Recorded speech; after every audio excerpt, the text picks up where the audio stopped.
a wounded former Navy SEAL was trapped in a flooded ravine while armed men searched the forest above him. With his radio broken and his strength fading, Dorian sent Morrow away with a blood-stained glove and one final command: find help. The loyal German shepherd ran to the workshop of Walter Finch, an old mechanic who had stopped helping people after failing to save his own son. Walter tried to close the door, but Morrow refused to leave until the grieving man followed him back into the storm. Together, Walter and Morrow rescued Dorian, escaped through an abandoned mine, and discovered the truth Owen had hidden before his death. In the end, Morrow saved more than one life, because he pulled Dorian from danger and gave Walter a reason to believe in himself again. Tell us where you are watching from, or share how this story touched you, and please like and subscribe to help us reach 1,000 subscribers and create more heartfelt stories. The morning came cold and bright over the northern mountains of Idaho. Sunlight poured through the high pines in thin golden shafts, touching the wet needles and turning every suspended drop of mist into a small piece of glass. Steam rose from the narrow creeks that crossed the abandoned mining road, while yellow birch leaves gathered in shallow ditches and trembled whenever the wind moved down from the ridgeline. From a distance, the country looked peaceful. Dorian Mercer knew better than to trust distance. At 36, Dorian carried the shape of a man who had spent most of his adult life learning how quickly quiet could become dangerous. He stood a little over 6 feet tall, lean and hard through the shoulders, without the heavy bulk of a bodybuilder. His light skin had been weathered by salt air, desert wind, and northern cold. A square jaw and high cheekbones gave his face a severe stillness, while a thin white scar near his left eyebrow softened nothing. His dark brown hair was cut short in the old military style, though it had grown slightly longer since leaving active service. His gray-blue eyes rarely settled on one point for more than a few seconds. He noticed open ground. He noticed reflections in windows. He noticed when birds stopped making noise. Beside him moved Morrow, a 7-year-old male German shepherd with a black and tan coat, a broad working dog chest, and the controlled strength of an animal, trained to conserve energy until the exact second it was needed. Morrow's muzzle had begun to silver faintly near the chin, but age had not dulled the intelligence in his amber-brown eyes. His ears stood upright, turning independently toward sounds Dorian could not hear. He did not pull against the leash or crowd the man walking ahead. He watched, he measured, he remembered. Amos Reed walked 15 feet in front of them. At 64, Amos had the narrow, slightly stooped frame of a man who had spent decades beneath fluorescent lights and underground beams rather than open sky. His gray hair had thinned across the crown and lay damp against his forehead. A trimmed mustache covered a mouth that seemed permanently pressed into apology. His skin was pale except for the dark red patches across his cheeks, and his hands shook whenever he thought Dorian was not looking. Amos had once managed the night shift for Crane Mineral and Timber. Now he was running from it. He had not yet entered any formal witness protection program. He was only a cooperating source being moved to a secure interview location before the company learned how much he had taken and how much he intended to say. That distinction mattered. It meant there were no new papers, no hidden house, no government vehicle waiting to carry him into another life. Not yet, until Amos reached the interview site and completed his statement. He was still a frightened man, walking through the same county where Everett Crane employed hundreds of people and knew almost everyone worth knowing. Amos looked over his shoulder again. Dorian kept his voice low. Eyes forward. I thought I heard something. You've thought that 6 times. Maybe I was right once. Dorian did not answer. Amos rubbed both hands against the front of his brown canvas jacket. The coat was too large, borrowed from someone at the safe location, and its sleeves nearly covered his fingers. He looked like an aging schoolteacher who had wandered onto the wrong road. Only the panic in his eyes suggested otherwise. Morrow stopped. His head turned toward the west slope. Dorian stopped with him. Amos noticed 3 steps later and froze. "What is it?" Dorian raised one hand. The forest breathed around them. Water moved over stone. A woodpecker struck a distant trunk. Somewhere farther north, an engine gave a faint mechanical growl, then disappeared beneath the wind. Morrow lifted his nose. After several seconds, he resumed walking. Dorian followed. Amos waited until they were moving again. "I wrote down the names," he said. Dorian looked at the road ahead.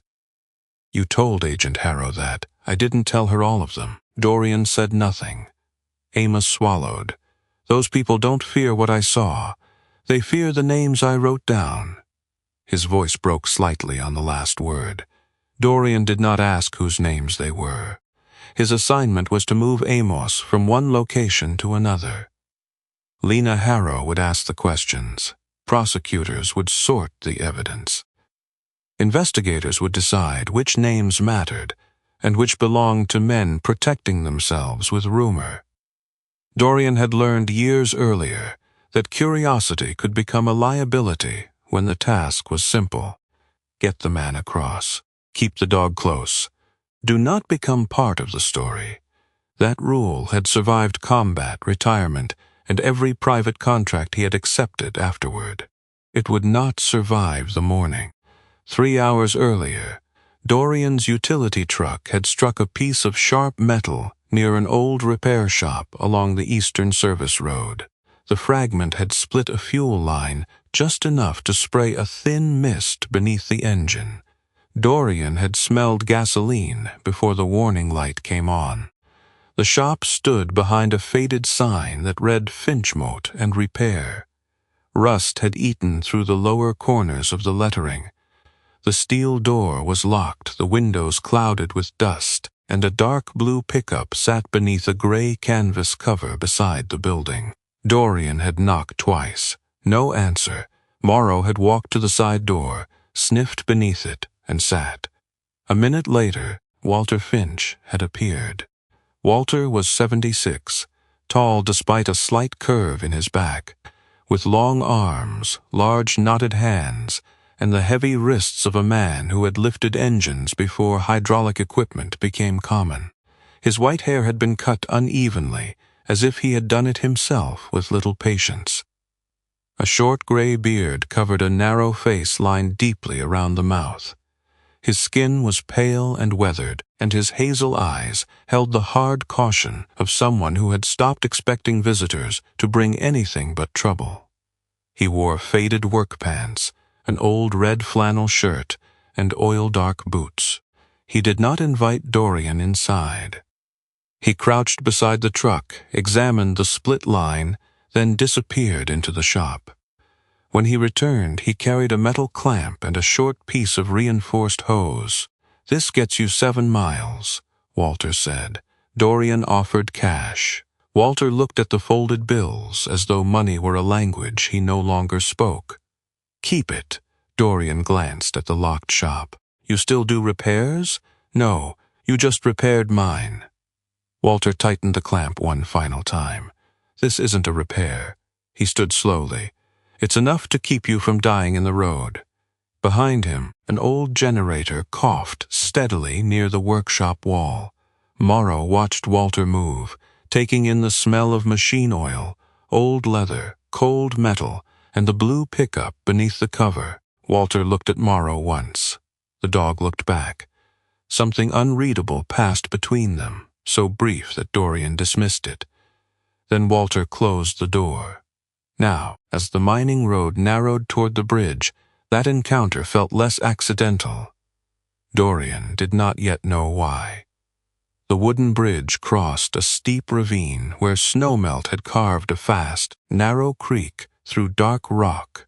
Its boards were gray with age, reinforced in places with fresh bolts and newer planks. On the far side, the road curved toward a stand of lodgepole pine. That was the transfer point. Dorian checked his watch. The federal vehicle was 40 seconds late. Morrow stopped again. This time he did not lift his nose. He stared toward the northern ridge. The fur along his shoulders rose. Dorian followed his gaze. Nothing moved. Then a flock of blackbirds burst from the trees all at once. They did not rise casually. They exploded upward. Amos whispered, "What does that mean?" Dorian drew his pistol. "It means move." A dark government SUV appeared beyond the bridge. Lena Harrow leaned from the passenger window. At 45, Lena had a compact, athletic build and a face that seemed carved from restraint. Her dark auburn hair was pulled tightly behind her head, exposing a high forehead and sharp brown eyes. Fine lines at the corners of those eyes suggested years of interrupted sleep rather than age. She wore a dark field jacket over plain clothes and carried herself with the quiet authority of someone accustomed to being doubted before being obeyed. "Mercer," she called. Dorian waved Amos forward. Amos stepped onto the bridge. The boards creaked beneath him. Morrow remained beside Dorian, looking back toward the ridge. Halfway across, Amos stopped. Dorian's voice hardened. "Keep moving." Amos turned. His face had gone almost colorless. He reached inside his jacket and pulled out a small waterproof drive wrapped in black rubber. Dorian stared at it. "You were supposed to give everything to Harrow." "I gave her copies." "Copies of what?" Amos pressed the drive into Dorian's hand. "If they take me, this still has to go somewhere." The first shot struck the bridge railing. Wood burst beside Amos's head. Dorian shoved him forward. "Run." A second shot hit the boards. Lena opened the rear door of the SUV. Amos stumbled toward it. Dorian scanned the ridge and caught the brief reflection of glass between two trees. At least one rifle, possibly more. The radio on his vest crackled. "Dorian, get in," Lena said. He looked at the width of the bridge. One vehicle, no turning room. Gunmen behind them. If the SUV stayed, Amos would be trapped in a steel box over open water. "Take him," Dorian said. "We are not leaving you. You're taking the evidence source out. That is the mission. You are part of the mission, not the part that talks." For 1 second, Lena stared at him through the open door. Then training defeated emotion. She pulled Amos inside. The SUV reversed beyond the curve and disappeared. Morrow watched it go, then turned back toward Dorian. The shooting stopped. That worried Dorian more than the bullets. Men fired when they wanted to pin you down. They stopped when they were moving closer. Dorian tucked the drive beneath the compression wrap at his shoulder and began backing across the bridge with Morrow at his side. A figure moved between the pines. Then another. Dorian fired once toward the first. The man dropped behind cover. Morrow barked sharply. Dorian shifted his weight. The board beneath his right boot gave way. There was no warning crack. It simply folded. Someone had cut through most of it from below. Dorian fell backward. A round tore across the top of his left shoulder as he went over the edge. For a moment, the world became sunlight, timber, and empty air. Then rock struck his ribs. He hit the slope, rolled through wet leaves, and crashed against a fallen limb near the bottom of the ravine. Pain flashed white behind his eyes. Morrow came down after him, sliding, leaping, somehow staying upright until the last few feet. Dorian tried to rise. His right leg did not move. A heavy branch pinned it just below the knee. Blood spread through the fabric at his shoulder. His radio antenna had snapped. The locator mounted on his vest blinked twice, then went dark. Above them, the sky changed. Clouds pushed over the ridge with unnatural speed, swallowing the clean blue light. Rain began as a soft tapping on leaves. Dorian remembered the morning weather report. Heavy runoff over last year's burned scar. Flash flooding possible in narrow channels. The creek beside him was still clear. For now. Morrow seized the sleeve of Dorian's jacket and pulled. Dorian grunted through the pain. "Leave it." Morrow pulled again. The dog's paws slid in mud. Dorian tried to lift the branch. It shifted less than an inch. His shoulder screamed. Morrow stopped. He looked uphill. Then back at Dorian. Dorian understood. "No." Morrow held his gaze. "You stay." The dog did not lie down. For 7 years, Morrow had obeyed commands through gunfire, smoke, helicopters, and collapsing buildings. He had never confused loyalty with stillness. Now he was waiting for the right order. Dorian removed his blood-stained glove with his teeth. He held it toward Morrow. The dog took it carefully. "Take." Morrow's ears came forward. Dorian pointed east. "Find Walter." Morrow hesitated. That nearly broke him. Not because the dog doubted the command, but because Dorian could see the conflict inside him. Every instinct told Morrow to remain beside the injured man. Every lesson told him the mission had changed. Dorian touched the side of his neck. "Go." Morrow turned and climbed. He moved fast, black and tan against the wet gray rocks, the glove held gently between his teeth. Dorian watched until the forest swallowed him. The silence that followed felt larger than the ravine. For the first time in years, Dorian was completely alone. Then a boot displaced gravel above him. He looked up. 3 men stood along the edge of the slope. The one in the center stepped forward. Wade Rusk was 49, broad through the chest and thick at the waist, with close-cropped iron-gray hair and a square face that had once looked authoritative in a uniform. A pale scar ran from the corner of his mouth toward his jaw, pulling one side of his expression slightly downward. His brown eyes were flat and patient. He wore a dark waterproof coat, leather gloves, and the calm manner of a man who had spent years learning that fear worked best when delivered quietly. The 2 men beside him carried rifles. Wade looked toward the trail where Morrow had disappeared. Then he looked down at Dorian. "What did you send with the dog?" Dorian leaned back against the rock. "An invitation." Wade almost smiled. "To whom?" "Animal control," one of the riflemen laughed. Wade did not. He began descending slowly. Dorian calculated the distance to his pistol. 4 feet. Too far with the leg trapped. Wade stopped above the fallen branch. "Amos had something that belongs to my employer. He had regrets. Regrets are cheaper than evidence."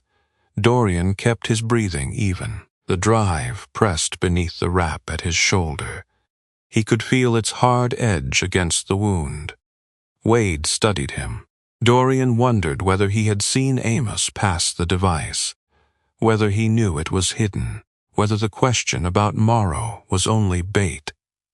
"The old man took everything," Dorian said. "Your problem is on the highway by now." Wade's gaze moved to the blood spreading through Dorian's shirt, then to the hand missing its glove.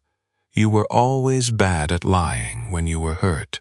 The words struck harder than they should have, not because Wade was right, because he spoke as though they had met before. Dorian searched his face, but pain and rain blurred the details. Somewhere beneath the confusion was a memory he could not reach, a briefing photograph, an old incident report, a man standing at the edge of another operation. Wade saw recognition beginning and looked almost pleased. Above them, thunder moved across the ridge. The rain thickened. The creek beside Dorian changed from clear to pale brown. A leaf spun past, followed by a twig, then a branch. Dorian looked toward the eastern slope where Morrow had vanished. The dog knew the route. He knew the scent. He knew the man behind the steel door. What Dorian did not know was whether Walter Finch still believed a human life was worth opening that door for.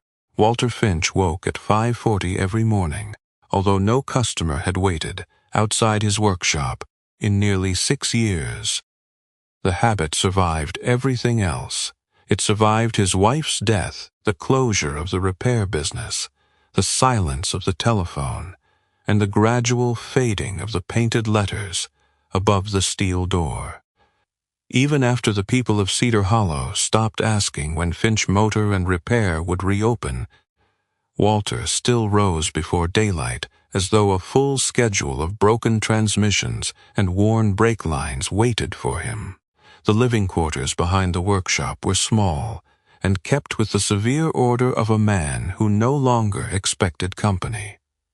A narrow kitchen faced the eastern ridge.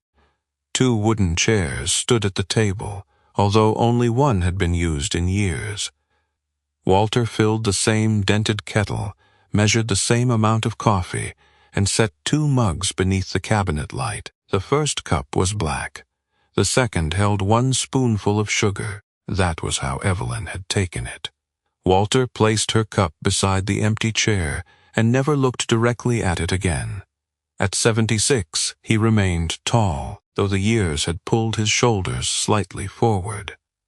His body was lean beneath an old red flannel shirt, but his wrists and hands were still thick from decades of engines, steel housings, and stubborn bolts. White hair lay unevenly across his head, cut short with little care. A rough gray beard covered the lower half of his narrow face. Deep lines ran from the sides of his nose to a mouth that had forgotten how to smile without suspicion. His hazel eyes were still sharp. That was part of the problem. Walter noticed every object that needed repair. He also noticed every reason not to touch it. At 6, the local radio station delivered the weather in the calm voice of a man who had reported floods, fires, and school closures for nearly 30 years. Rain was expected to intensify along the old burned scar north of town. Residents near creek beds were advised to watch for sudden changes in watercolor and debris. Walter stood at the window while the forecast continued. Beyond the workshop, the first pale light revealed wet grass, a gravel drive, and the dark outline of an old blue pickup beneath a canvas cover. Pine trees rose behind the property, their tops moving gently in the wind. The truck had belonged to Owen. Walter turned away before the radio finished. At 7:20, tires crunched slowly over the gravel. A faded white station wagon stopped near the workshop door. June Bellamy climbed out with the careful patience of someone who had learned not to waste breath on unnecessary movement. June was 71, small and narrow through the shoulders, with fair skin made almost translucent by age. Her silver hair was cut in a neat bob that curved beneath her ears, and a clear oxygen tube ran beneath her nose and disappeared into the collar of her blue wool coat. She had bright green eyes and a practical expression that made sympathy seem unnecessary. Widowhood had not made her fragile, it had made her organized. She opened the rear hatch and struggled with a compact generator mounted on a wheeled frame. Walter watched from behind the curtain. June had lived alone since her husband died 3 winters earlier. She refused to move to Boise with her daughter because, as she often told anyone willing to listen, she had spent 48 years getting her house exactly right, and did not intend to abandon it because her lungs had become unreliable. The generator powered her oxygen concentrator during outages. Its starter had failed twice that month. June rolled it toward the steel door and knocked 3 times. "Walter, I know you're in there." He did not move. "I can see the kitchen light." Walter reached behind him and switched it off. June waited. The oxygen machine in her car gave a faint mechanical pulse through the open hatch. "I'm not asking for charity," she called. "I have cash." Walter looked at the generator. He could already guess the problem from the way the starter cord hung. Either the recoil spring had slipped or the fuel shutoff had clogged from old gasoline. Both were simple. That made opening the door harder, not easier. Simple repairs had once led to larger favors. A neighbor's lawnmower became a truck brake line. A truck brake line became a rescue winch. A rescue winch became a late-night call from a son standing beside a damaged vehicle on a mountain road. Walter remained still. After several minutes, June sighed. "All right, be difficult." She covered the generator with a waterproof tarp, returned to her car, and drove away. Walter waited until the sound of her engine disappeared. Then he opened the side door. Cold air entered the hallway. He crossed the gravel, lifted the edge of the tarp, and examined the machine without touching it. The fuel valve was half closed. The spare fuse compartment had been opened and left empty. Walter returned inside, wrote a short note, and placed it beneath the tarp. Check the glass fuse under the left panel. 10 amp. Harper's Hardware keeps them behind the counter. He stood over the generator for another moment. It was not help, he told himself. It was information. Information did not create responsibility. Responsibility was what happened when a person stepped too close to another person's trouble and discovered that leaving afterward was no longer possible. Walter locked the door again. The morning stretched toward noon. He swept a section of the kitchen floor that was already clean. He checked the wall clock twice. He listened to the rain begin against the metal roof. The workshop beyond the living quarters remained dark. Tools hung from pegboards in neat rows. Wrenches were arranged by size. Socket sets sat inside drawers with handwritten labels. A hydraulic lift stood lowered over an empty bay.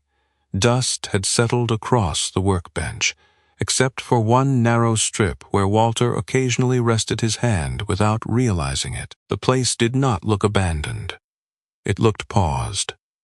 At 11:43, something struck the steel door. Walter lifted his head. The sound came again. Not a knock, a heavy, metallic impact followed by the scrape of claws. Walter crossed the hallway, but did not unlock the door. A third blow shook the lower panel. He looked through the narrow side window. A German shepherd stood in the rain. Walter recognized the dog immediately. The animal had been beside the younger man whose truck Walter had patched that morning.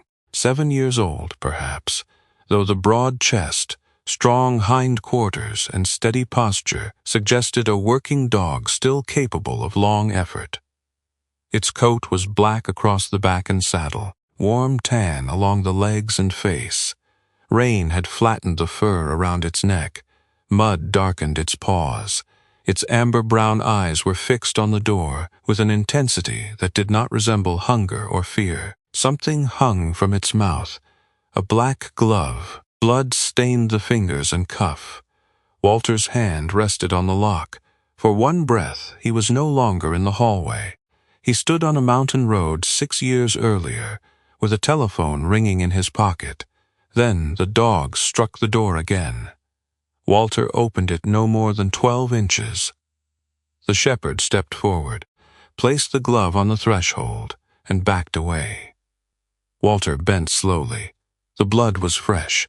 He remembered the man's name from the brief introduction that morning, Dorian Mercer. The dog turned its head toward the Eastern Service Road.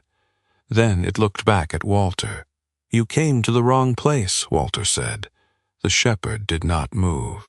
Walter took the glove inside and reached for the telephone. Emergency dispatch answered on the second ring. The dispatcher was a middle-aged woman named Carla Sen, known throughout the county for a steady voice that could make even a barn fire sound manageable.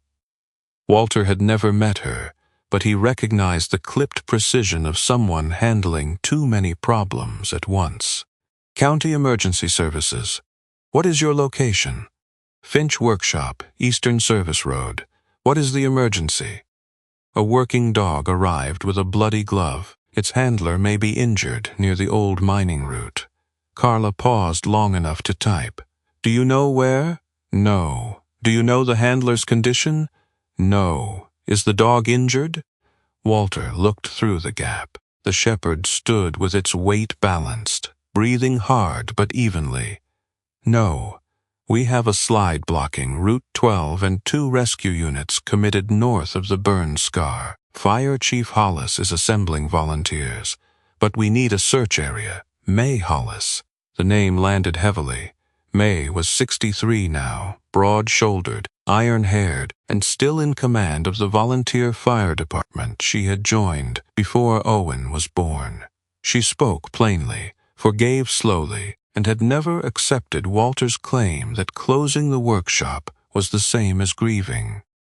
Walter looked at the dog. I told you everything I know. Can the dog lead someone back? Walter's fingers tightened around the receiver. I suppose. Keep it there. Chief Hollis will contact you. Walter ended the call before Carla could say more. He placed the receiver down. That's enough, he told the dog. The shepherd stepped through the narrow opening. Walter moved back in surprise. The dog did not explore the hallway. It did not sniff the kitchen or approach the table. It caught the loose fabric at Walter's trouser leg between its front teeth and pulled once, not hard enough to tear, hard enough to refuse. Walter jerked his leg free. No, the dog walked through the side passage toward the workshop. Walter followed, more from alarm than intention. The shepherd stopped beside the canvas-covered pickup. For several seconds, it stood perfectly still. Then it placed one front paw on the running board beneath the driver's door. Walter's chest tightened. No, he repeated, quieter this time. The dog looked at him. There was no pleading in its face. No panic, only expectation. Walter pulled the canvas back from the hood. Dust rose from the faded blue paint. He had maintained the truck without admitting that maintenance meant hope. Every autumn he drained the old fuel. Every spring he checked the tires. Once a year, when no one could see, he connected a charger to the battery. He had never started the engine. The shepherd moved toward the passenger side and scratched once at the door. Walter opened it before the claws could touch the paint again. The interior smelled of dry leather, metal, and the faint pine soap Owen used to keep beneath the seat. A red volunteer rescue jacket still hung behind the cab. The reflective stripes had dulled, but the name Finch remained visible over the chest. Behind the seat sat a black rescue case. Walter had not opened it since the sheriff returned the truck after the funeral. He lowered it to the workshop floor. The latches resisted. When they finally released, the lid rose on equipment packed exactly as Owen had left it. A hand winch, heavy recovery straps, a high-lift jack, wooden cribbing blocks, a folding splint, a thermal blanket, a trauma kit, a signal beacon. Owen's yellow rescue helmet rested on top, one side marked by a shallow scratch. Walter touched the helmet. The room tilted. A voicemail filled his memory. Dad, I need the recovery kit. Then another sound, a metallic tapping from far below a road. 3 strikes, silence, 3 more. Walter removed his hand. The shepherd stood close enough that its shoulder touched his knee. I had these, Walter whispered. The dog's ears moved toward his voice. I had the truck. I had the ropes. I knew the slope. The words had not been spoken aloud in 6 years. Walter stared into the open case. I still didn't save him. The shepherd lowered its head, not in submission but in quiet attention. Then it turned toward the truck again. For one irrational moment, Walter felt that the animal had not come because it believed he had succeeded before. It had come because failure had not erased what his hands knew. The thought frightened him more than the blood on the glove. Walter closed the case and lifted it into the truck bed. I'm only taking you far enough to show the rescuers. The dog stepped into the passenger seat. Walter almost ordered it out. Instead, he walked around to the hood. The battery produced only a weak click when he turned the key. Walter opened the engine compartment. His first grip on the wrench failed. The tool slipped and struck the frame. The sharp ring of metal stopped his breathing. He saw rain on a windshield, a truck lying below a dark road, his own boots refusing to move. The shepherd leaned through the open passenger window and gave one low sound. Not a bark, a rough breath that carried patience rather than urgency. Walter picked up the wrench. He cleaned the corroded terminal, tightened the ground cable, and bypassed the weakened starter relay with a length of wire from the bench. Each movement came back slowly, then all at once. His hands stopped trembling when the problem became mechanical. Metal did not accuse. Wire did not remember. A circuit was either open or closed. Walter connected the battery. The dashboard lights flickered awake.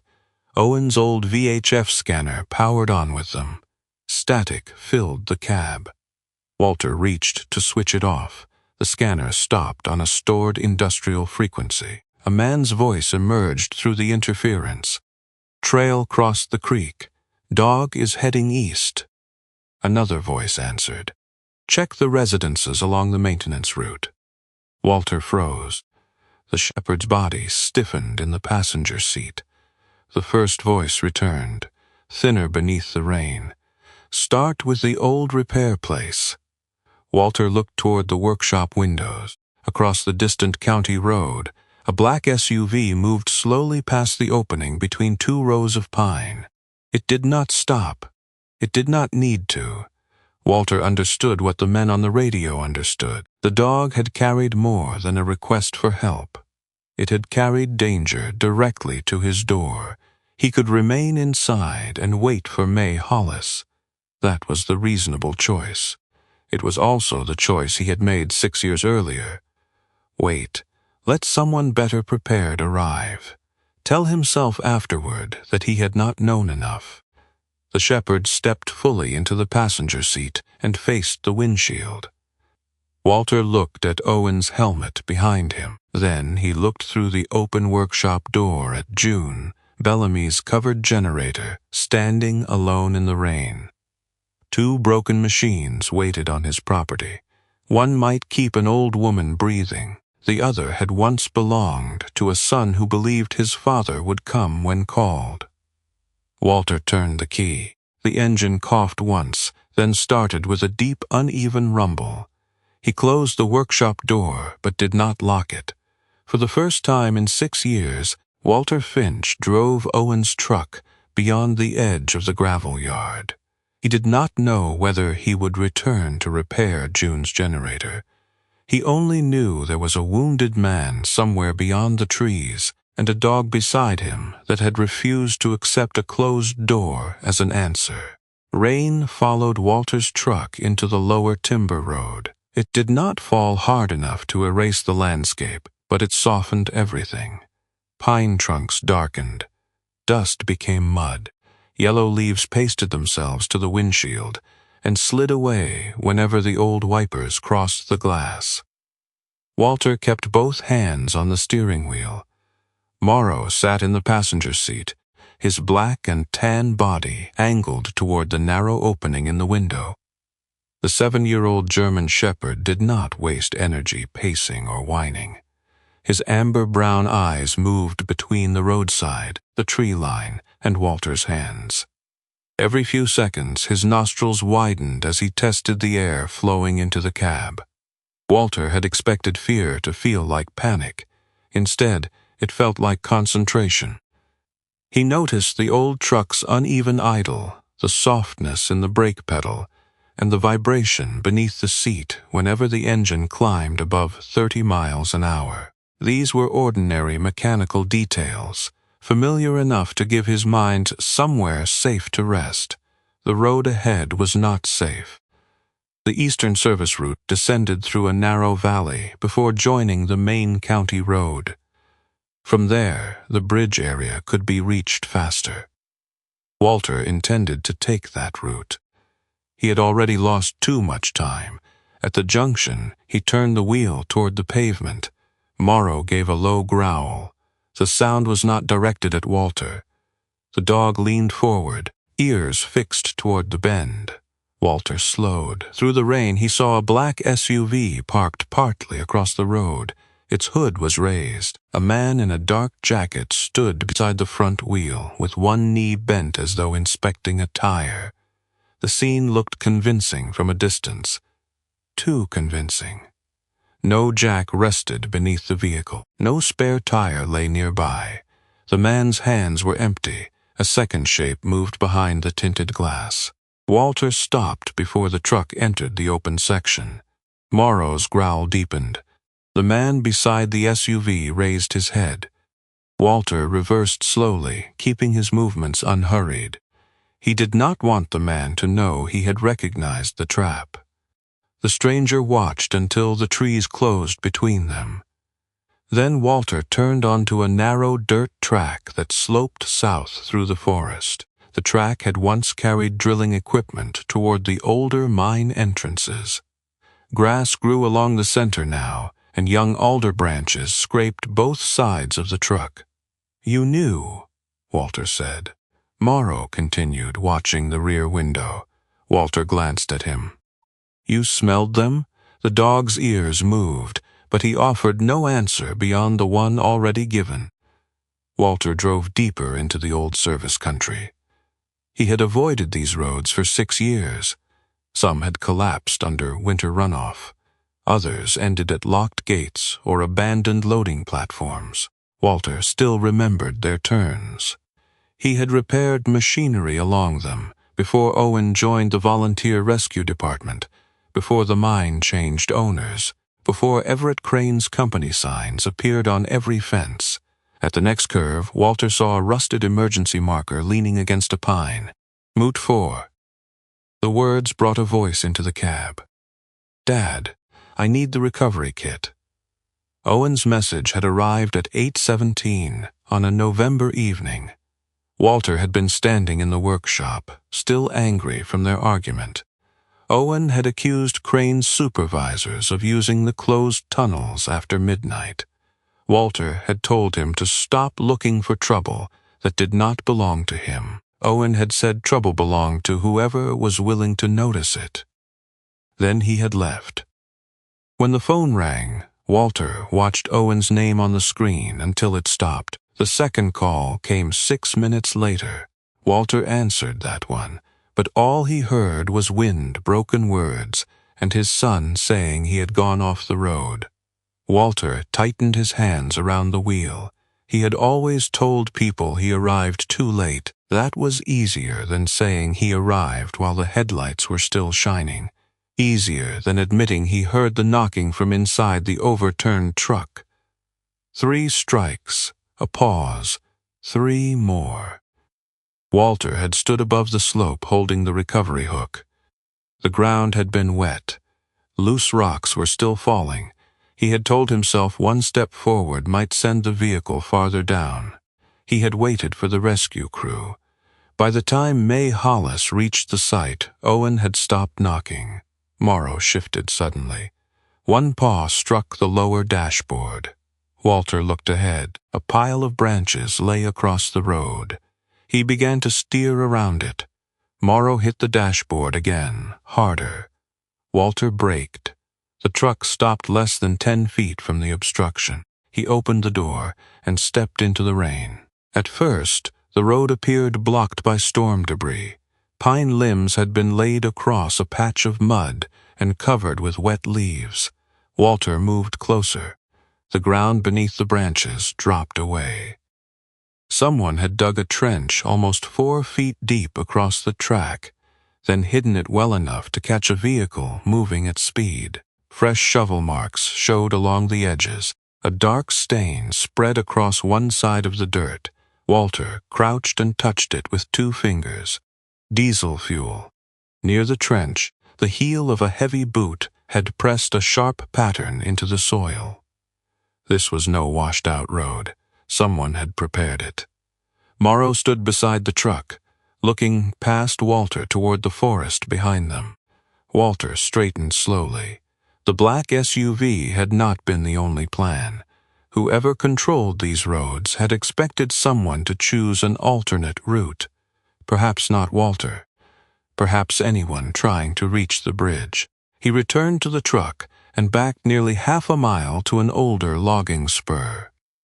The spur descended toward Mill Creek, where the road narrowed between rock and water. Walter remembered a shallow crossing used by forestry crews before a concrete bridge was built farther east. The creek was higher than he expected. Brown water pushed around the stones, but the bottom remained visible near the southern bank. Walter stopped. Morrow climbed halfway across the seat and looked through the windshield. "You want me to put Owen's truck in that?" The dog looked toward the water, then toward the trail behind them. A faint engine sounded somewhere above. Walter shifted into low gear. The truck entered the creek. Water climbed over the tires and struck the undercarriage. The engine hesitated once, then recovered. Morrow braced his front paws against the dashboard and kept his balance while Walter guided the wheels between the larger stones. They reached the opposite bank. A loaded logging truck appeared on the ridge road ahead, driven by a heavy-set man with a red beard and an orange safety vest. He slowed only enough to keep from spraying Walter's windshield with mud, then continued toward town. Its wide tires churned the wet road behind it.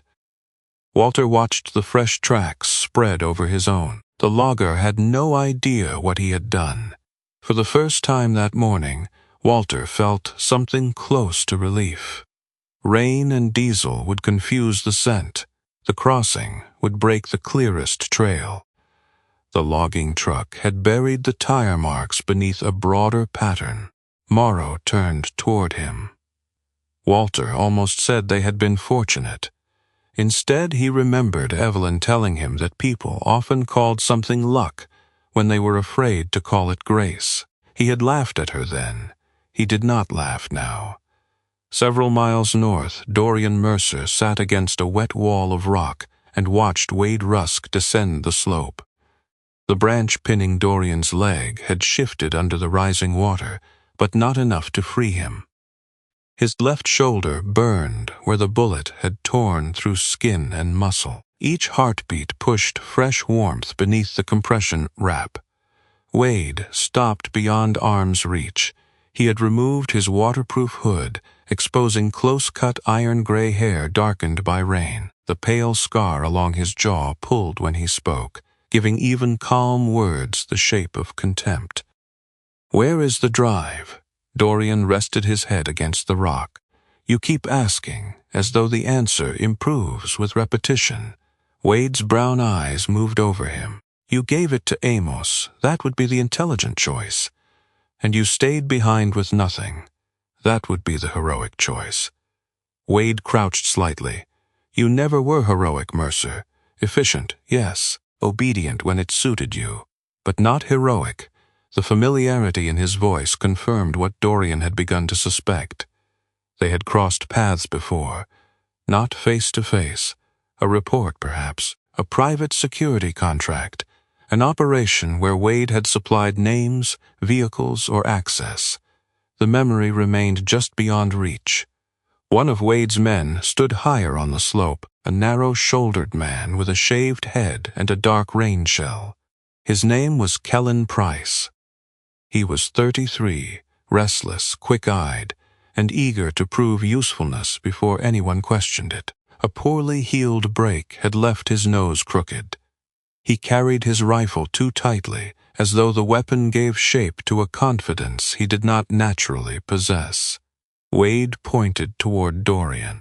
"Search him." Kellen descended. Dorian allowed his right hand to rest open beside the water. His pistol was gone. The branch held his leg.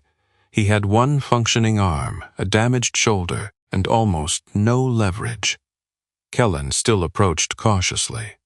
That caution gave Dorian hope. Fear made people predictable. Kellen stopped beside the trapped leg and searched Dorian's jacket first. He found the broken locator, the radio, and an empty utility pouch. Nothing. "Check the wrap," Wade said. Dorian looked up. Wade had noticed the thickness at his shoulder. Kellen reached toward it. Dorian moved. His right hand closed around Kellen's wrist. He pulled downward while twisting his body toward the slope. Kellen lost his footing on the wet rock and struck his temple against the fallen branch. The rifle slipped into the creek. Dorian drove his forearm across Kellen's throat.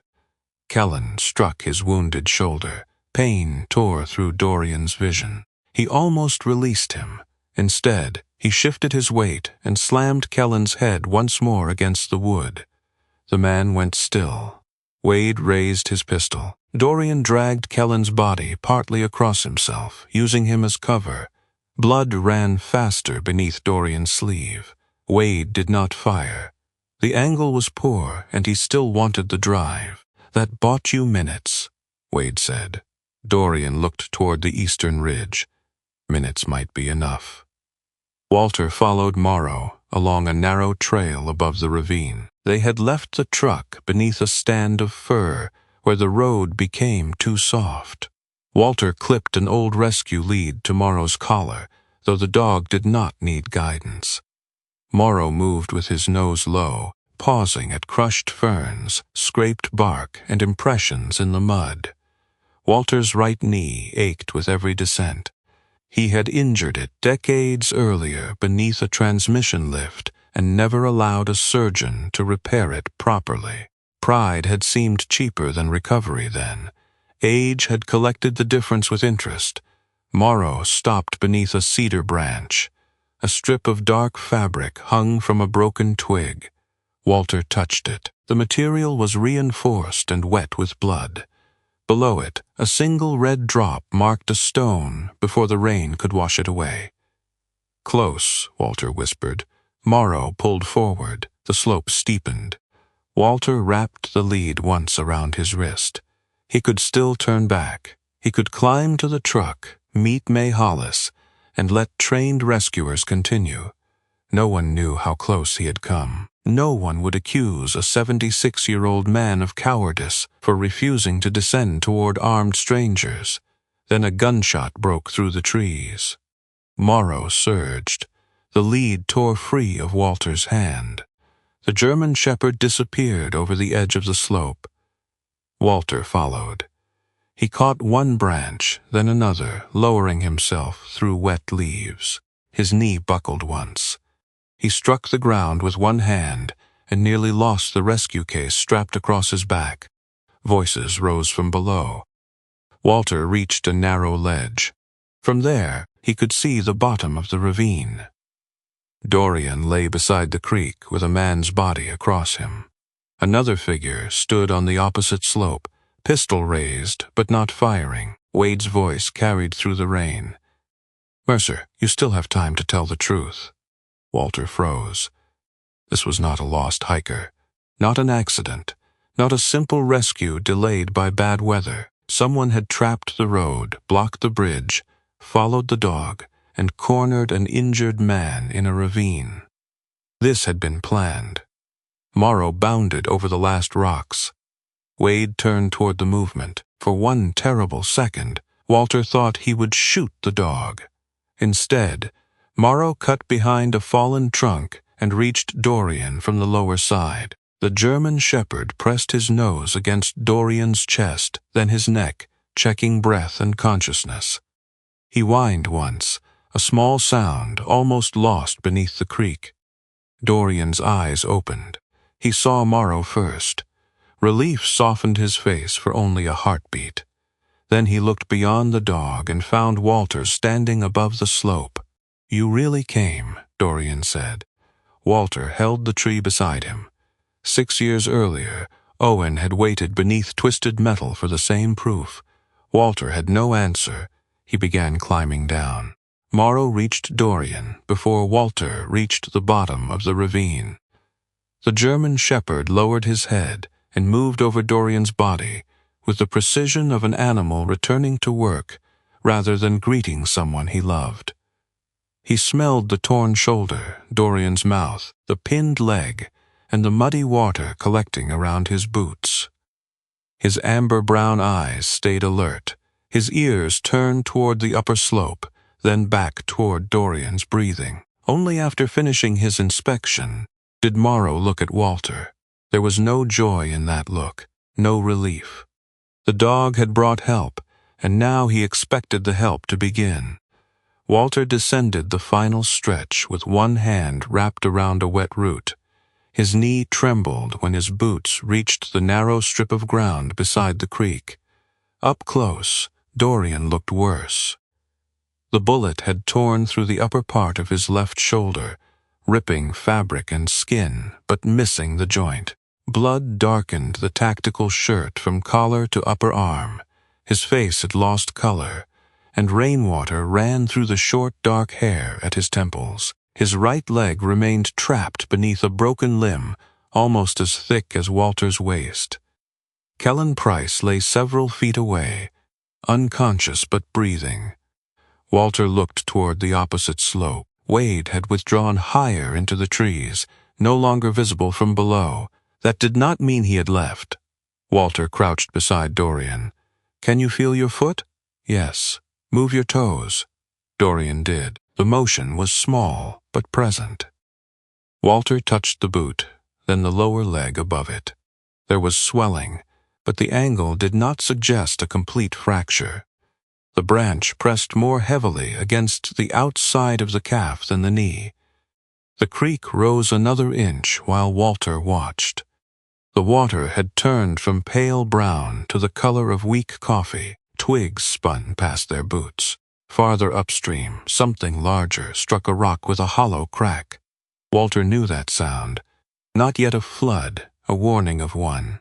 He removed the rescue case from his back and set it on the driest patch of stone he could find. The first metal latch snapped open. The sound cut through him. For 1 second, the ravine vanished. He saw darkness instead of daylight. Headlights pointed sideways through rain. A truck lay below the road. A metal body answered the night with 3 desperate knocks. Walter's fingers froze around the latch. Dorian watched him. The younger man's gray-blue eyes were dulled by pain, but not confusion. "You know how to use that equipment," Dorian said. Walter stared into the open case. "I used to." "Then use what you remember." Walter lifted the high-lift jack. Its weight felt familiar. Too familiar. He placed the steel foot beneath the branch and began searching for a point of support. His hands shook. Dorian saw it. "Flat rock," he said. Walter did not answer. "Set the base on stone, not mud." Walter's breathing shortened. The ravine narrowed around him. He could hear Owen's old message again. "Dad, bring the recovery kit." Walter set the jack too close to the creek. The metal foot sank at one edge. He pulled the handle. The jack climbed 1 notch, tilted, and slipped free. The branch dropped back with a heavy jolt. Dorian grunted through clenched teeth. Morrow jumped aside before the steel bar struck him. Then he returned immediately, stepped close to Walter, and pressed his nose against the inside of the old man's wrist. Walter looked down. The dog did not move away. His gaze stayed steady, patient, almost severe. Walter understood the message without needing to make it mystical. Morrow was not asking him to forget Owen. He was asking him to look at the man still alive. Walter drew 1 slow breath, then another. He turned toward Dorian. "Tell me exactly where the pressure is. Outer calf. Less at the knee? Any numbness? Not yet." Walter nodded.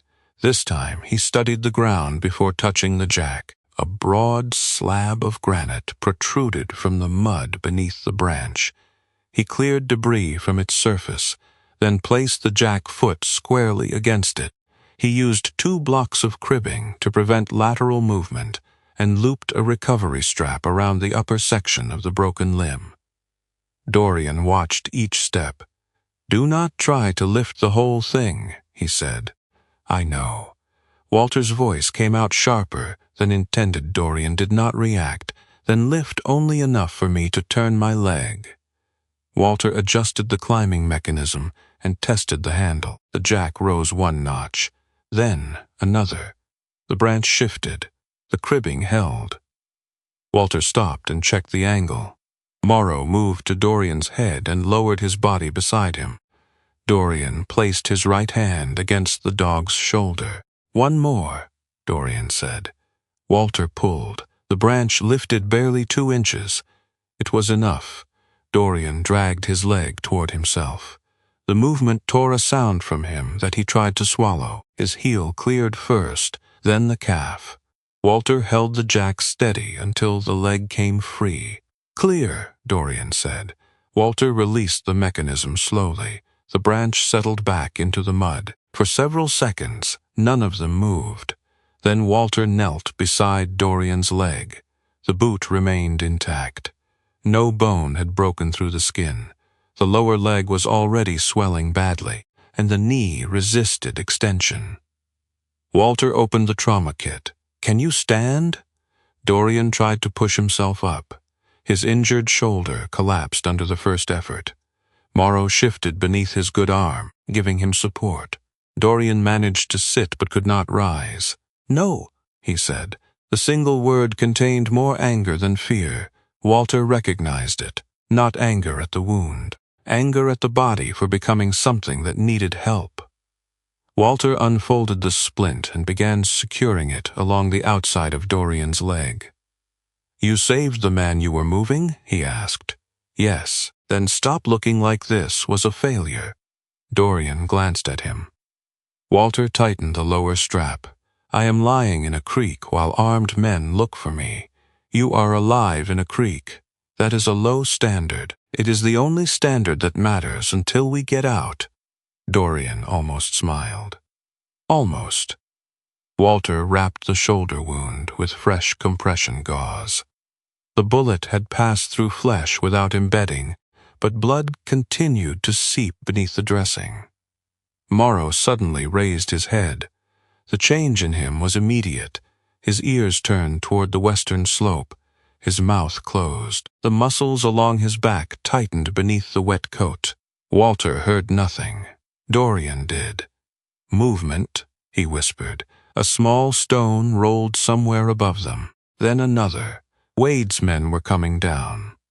Walter looked at the distance to the truck, nearly half a mile uphill, too far to carry Dorian directly.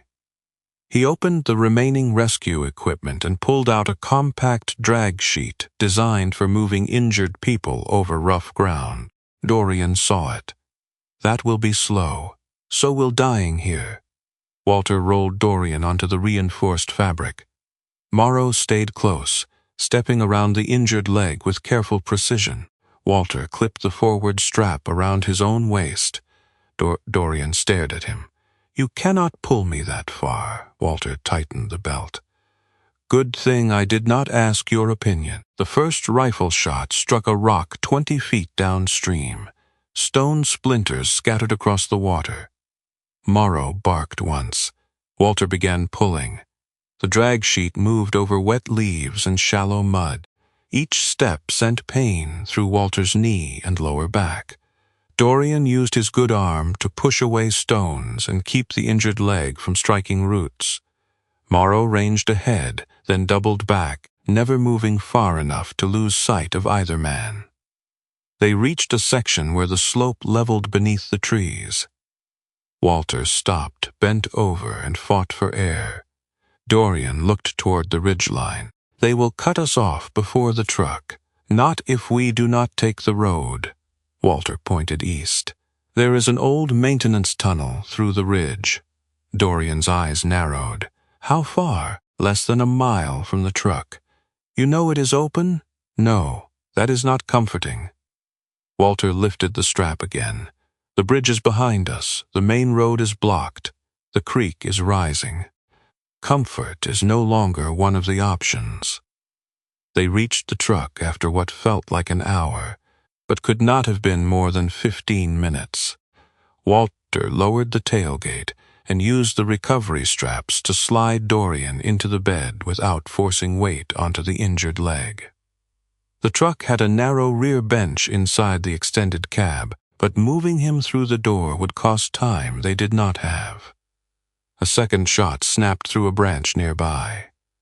Walter changed his mind.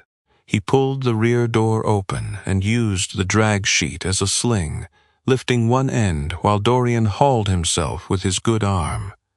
Together they managed to get him onto the bench. Morrow jumped in beside him. The shepherd settled lengthwise against Dorian's injured side, providing warmth and preventing him from rolling as the vehicle moved.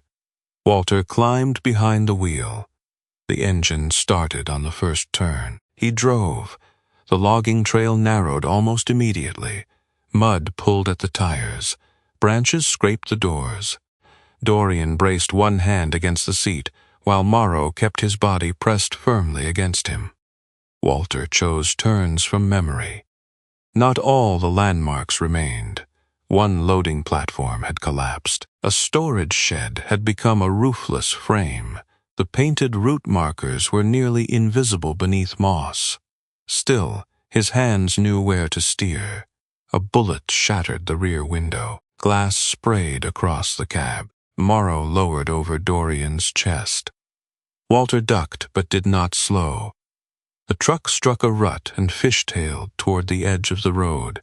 Walter countersteered, let the rear wheels slide, and recovered just before the tires left the packed ground. Dorian looked through the broken rear glass. "They have a vehicle behind us."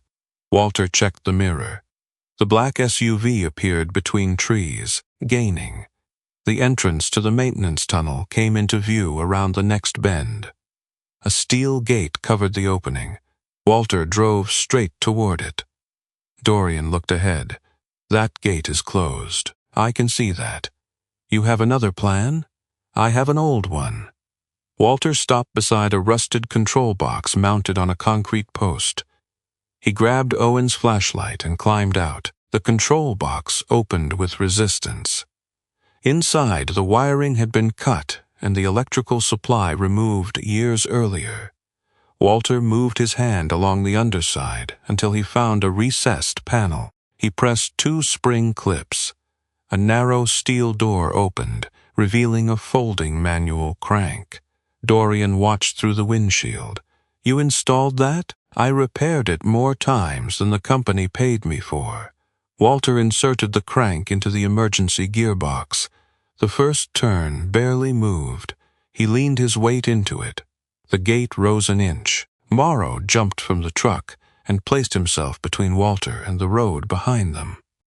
His lips drew back slightly as the SUV came closer. Walter turned the crank again. The muscles in his shoulders burned. His hands slipped on rainwater. The gate climbed slowly, each rotation producing a grinding protest from gears that had not moved in years. The SUV rounded the final bend. Walter kept turning. The opening reached 3 feet. Not enough. 4 feet. Still too low for the truck roof. A rifleman stepped out of the SUV. Morrow barked with such force that the man hesitated. Walter gave the crank another full turn. The gate rose to the top of the windshield. "Get back in," Dorian shouted. Walter abandoned the crank and ran. Morrow jumped into the rear as Walter threw himself behind the wheel. The truck scraped beneath the gate. Metal shrieked across the roof. A shot struck the tailgate. Then the truck cleared the entrance. Walter drove into darkness. The headlights swept across damp concrete, old cable racks, and walls stained by mineral water. He slowed just enough to keep from striking debris. On the right wall, a red symbol appeared in the beams. A triangle with one corner left open. Walter stopped. His face changed. Dorian saw it. "What is that?" Walter stared at the mark. Owen had used that symbol during rescue work to identify a route checked for structural safety. He drew it only after walking the full path himself. "It should not be here," Walter said. The VHF scanner crackled from the dashboard. A voice spoke through static. The Finch truck entered Route 4. Dorian looked toward the gate behind them, then back at Walter. They did not just recognize your vehicle. The tunnel seemed to close around them. They knew which road you would choose. Walter's hands tightened on the steering wheel. For 6 years, he had treated Owen's death as a single terrible failure belonging to one frightened father. Now, the symbol on the wall and the voice on the radio suggested something else. Someone had known Owen was in this tunnel. Someone had known Walter knew the route. And someone had been waiting for the Finch truck to return. Walter shifted into gear. He drove deeper into the mountain. The truck carried them only 200 yards into the mountain. Then the headlights found the collapse. A wall of broken stone filled the tunnel from floor to ceiling, except for a narrow black gap near the left edge where water slipped through and disappeared beneath the tires. Rusted cable trays hung from the ceiling. One had torn loose and leaned across the road like the rib of some buried animal. Walter stopped the engine. The sudden silence made the tunnel feel larger. Water dripped somewhere beyond the headlights. Each drop struck metal at a different distance, creating a slow, irregular pattern that seemed almost deliberate. The old truck ticked as its engine cooled. Through the shattered rear glass came a faint current of cold air carrying rain, mud, and the distant smell of fuel. Dorian tried to sit straighter on the rear bench. Pain moved across his face before he could hide it. His right leg had swollen inside the splint, and the fresh bandage around his shoulder was already darkening near the lower edge. Morrow remained pressed against him. The German shepherd's body warm and steady despite the cold. His tan forelegs braced against the floor while his black saddle rose and fell with controlled breathing.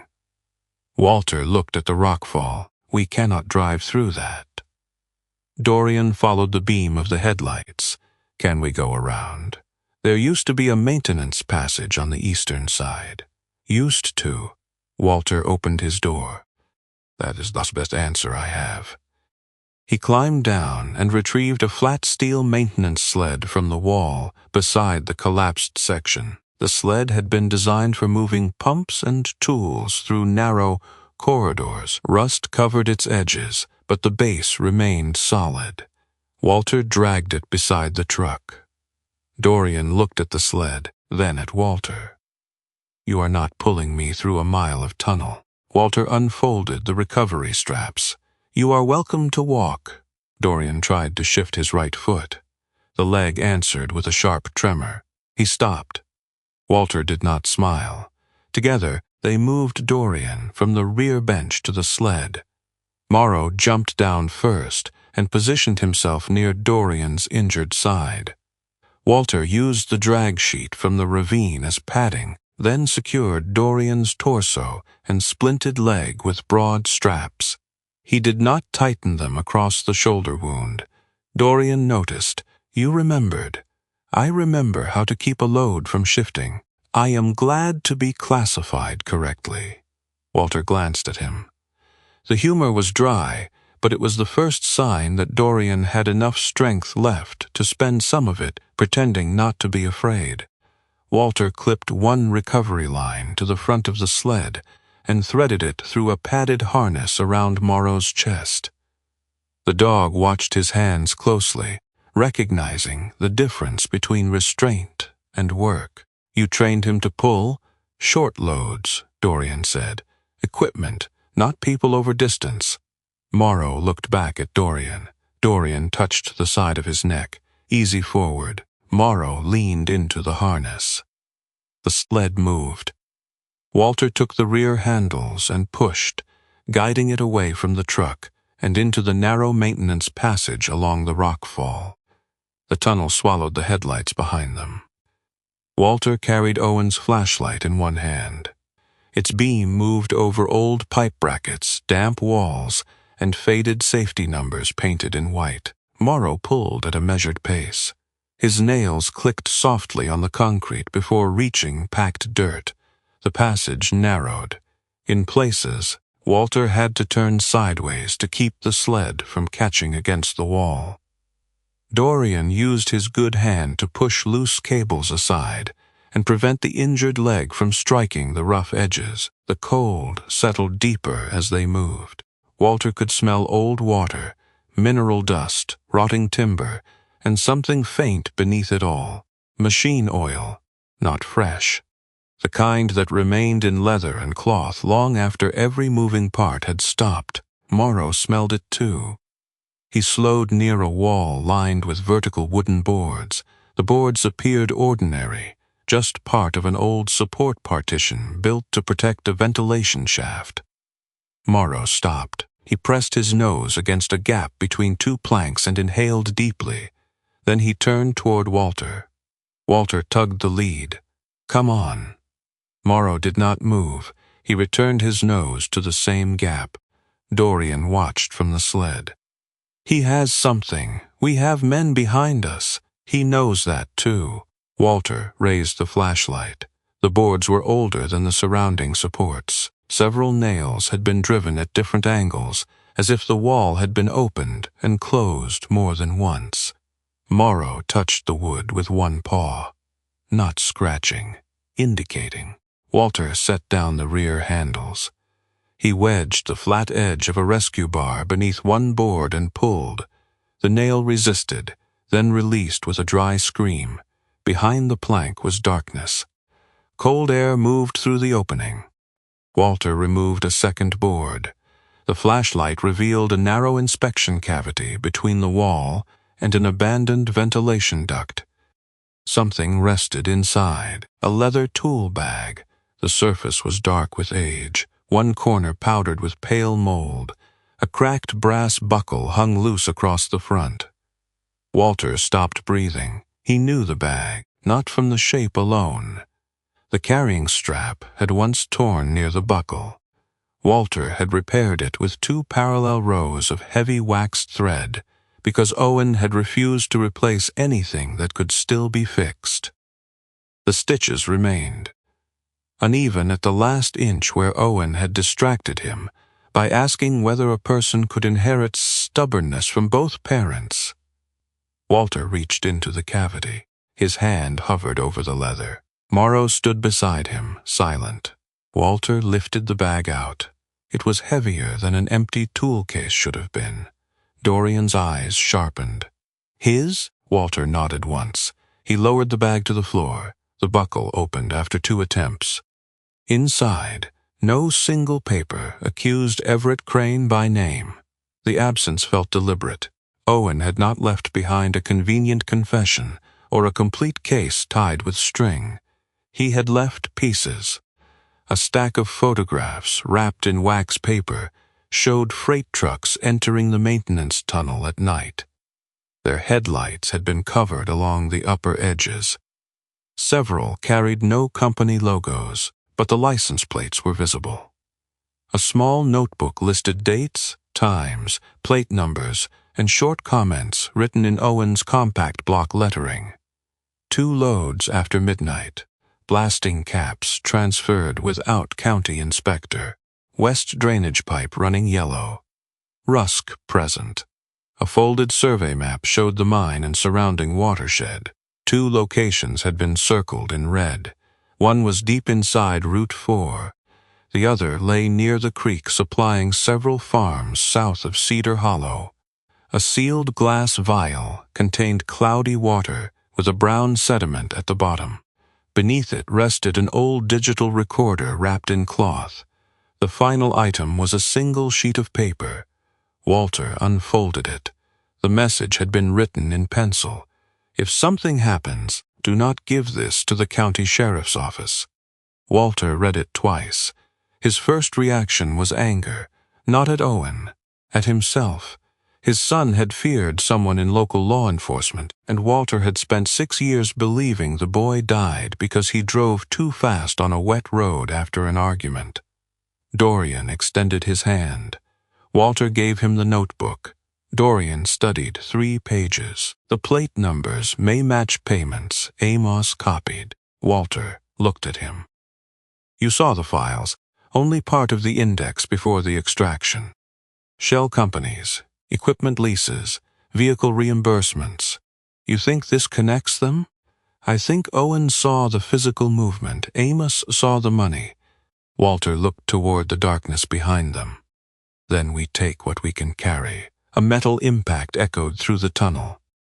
Not a falling stone, a heavy object striking steel. Morrow turned instantly. The fire door behind them was still out of sight, but the direction was clear. The men had entered Route 4. Walter repacked the bag.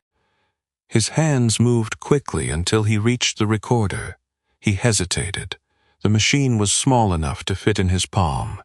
A strip of old tape covered its battery compartment. Owen had written no label on it. Walter pressed the power button. Nothing happened. The batteries had long since died. Dorian watched him place it back. We can examine it later. Walter closed the bag. If there is a later, another impact sounded, closer. Walter slung the leather strap over one shoulder. They resumed moving. The added weight pulled across his back. Morrow leaned into the harness, dragging the sled over wet concrete and patches of loose gravel. Dorian's face tightened each time the sled struck an uneven seam. The passage curved toward an old fire barrier. A thick steel door stood across the corridor, held open by a rusted floor latch. Walter knew the design. If a fire or explosion occurred in one section, the door could isolate smoke and pressure from the rest of the tunnel. He released the latch. The door swung slowly under its own weight. Morrow and the sled crossed first. Walter came through last and pulled the door shut. The locking wheel turned, but did not engage fully. The lower mechanism had rusted. Walter removed a length of chain from the rescue case, threaded it through the wheel and a steel column, then tightened it with the hand winch. The first blow reached the far side before he finished. The door shuddered. Dorian looked back. How long will that hold? Walter secured the hook. Longer than nothing. That is becoming a theme with you. Walter picked up the sled handles. It kept your truck running. It kept me alive. Walter said nothing. They continued into a narrower service corridor where the ceiling dropped low enough for Walter to bend his neck. Water flowed along a channel in the floor, no longer dripping, but moving steadily toward them. The storm outside was forcing runoff into the old drainage system. The maintenance corridor ended at another steel door. Walter pushed the release bar. It did not move. He tried again, locked from the opposite side. He searched the wall for an emergency key box. The box was empty. Dorian rested his head against the sled. Another route? Walter swept the flashlight over the walls. There was a ventilation crawl space, but I do not remember where it entered. A heavy strike sounded behind them. The chain on the fire door snapped tight with a deep metallic groan. Morrow walked away from the sled. He moved slowly along the left wall, nose near the boards and pipe seams. Walter searched the right side, feeling behind brackets and rusted cabinets. Nothing. The water reached the lower edge of the sled. Dorian looked toward Morrow. The dog paused at a section of wall that appeared solid. He pressed his muzzle against a narrow seam where a wooden panel met the concrete. His ears came forward. A small movement passed through the fur along his neck. Dorian saw it first. There is air coming through. Walter crossed to the spot. He held his hand near the seam. A faint cold current touched his fingertips. The wall was false. He drove the rescue bar into the edge and pulled. The first board cracked. Behind it lay a dark opening no more than 3 feet high. Walter removed another panel, exposing an old ventilation crawl space, reinforced by timber braces. The passage sloped upward. Morrow lowered his head and entered far enough to test the footing. He backed out, then looked at Dorian. Walter aimed the flashlight inside. The crawl space was narrow but open. A thin line of outdoor air moved through it. Dorian studied the dimensions. "I cannot crawl." "No, you cannot drag the sled through that turn." Walter looked at the opening, then at Dorian's splinted leg. The sled was too wide. Even if they removed the side handles, the first bend would stop it. Another impact shook the corridor. The chain groaned. Walter looked at Owen's rescue case. The high-lift jack lay strapped along one side. The hand winch and pulleys rested beneath the coiled rope, equipment that had remained untouched behind Owen's truck seat for 6 years. Dorian followed his gaze. "What are you thinking?" Walter knelt beside the opening. "We build a pull line through the crawl space." "For me? For the sled without the frame?" Dorian looked toward the fire door. The chain shifted another inch across the column. Walter began removing equipment from the case. He arranged the pulley, rope, straps, and jack on the wet floor.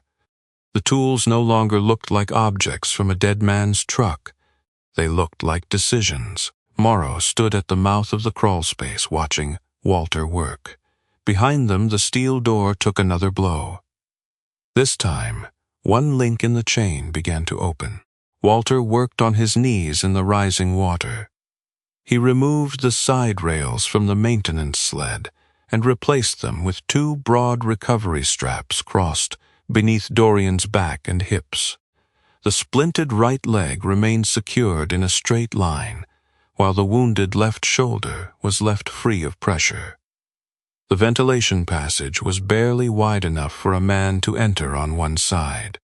Dorian would have to travel through it, lying partly on his right side, with his injured shoulder facing upward. Even then, the timber braces would pass within inches of his face. Walter fed a rescue rope into the opening. Morrow crawled after it.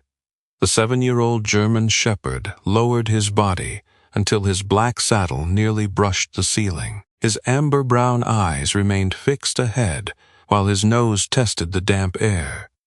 He disappeared around the first bend, then returned a minute later with dirt along his muzzle.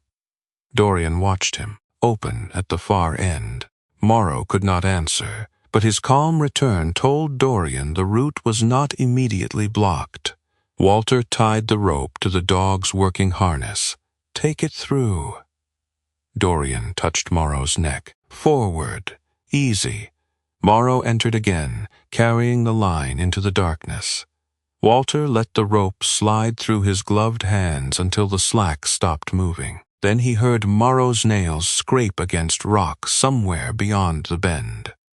The dog had reached a wider section. Walter anchored the hand winch to a timber support near the entrance. He ran the rope through a compact pulley and back to the straps beneath Dorian, creating enough mechanical advantage to pull the younger man without forcing the full load through Walter's arms. Behind them, the fire door shook. The damaged chain struck the steel column.